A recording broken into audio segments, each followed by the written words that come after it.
You want to go away for a year? I used to have this appetite for my life, and it is just gone.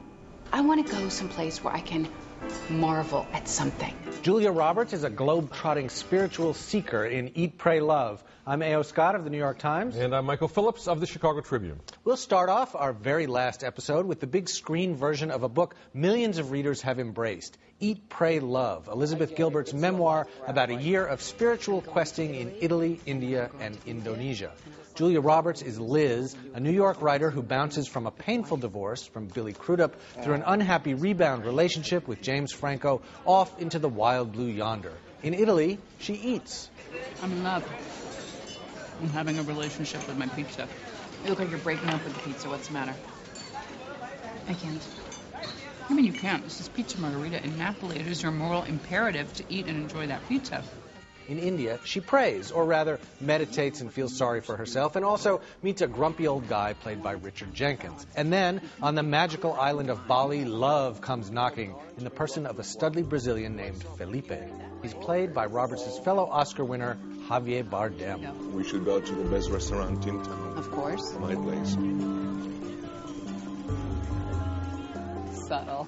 Eat, Pray, Love is a movie about confusion, ambivalence, and pain, sweetened by exotic locations, abundant flowers, and delicious-looking food. It's not something that will change your life, but it is smart and honest and admirably sure of itself, and worth seeing for those reasons. No, it's a skip it. It's easy to watch. It's a nice travelogue. And the only thing I would say is that the third part is best. It works best because I'd say sex with Javier Bardem in Bali is inherently more interesting to the target audience than I wouldn't argue. Celibacy on an ashram in India. That's less interesting, and that's why the middle, I think, is going to be the challenge for moviegoers. The middle has Richard Jenkins, who's wonderful. He's got the best 5 minutes in the picture. It's the only stuff that really feels like emotionally That sounds like honest. you actually might like this. No. I had the same objection to the book, but the book was well written enough to kind of get you over it. At the end of this year-long journey, this round-the-world tour, and all these fabulous meals in Rome and all that, I'm just kind of left with what's the price tag on this?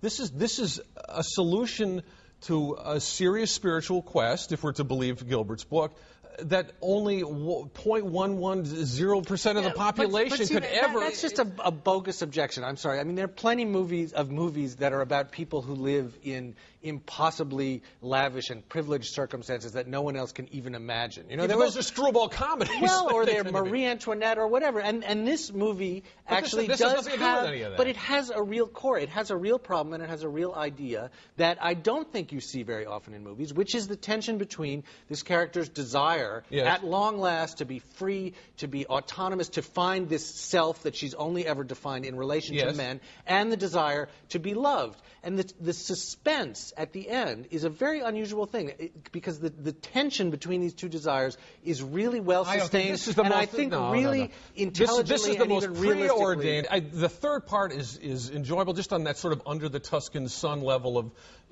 fantasy romance. It's fine, and the actors are clearly up to the task, but I just feel like it's a showcase for a movie star to kind of swan her way through a spiritual journey that feels like it's absolutely on the surface. It's a chance for a movie star to, the movie is beautiful to look at, it is a travelogue, but she does burrow deeper into this character's emotional life, and it's a very satisfying performance. She's good enough, but everything else is not. The movie's good enough.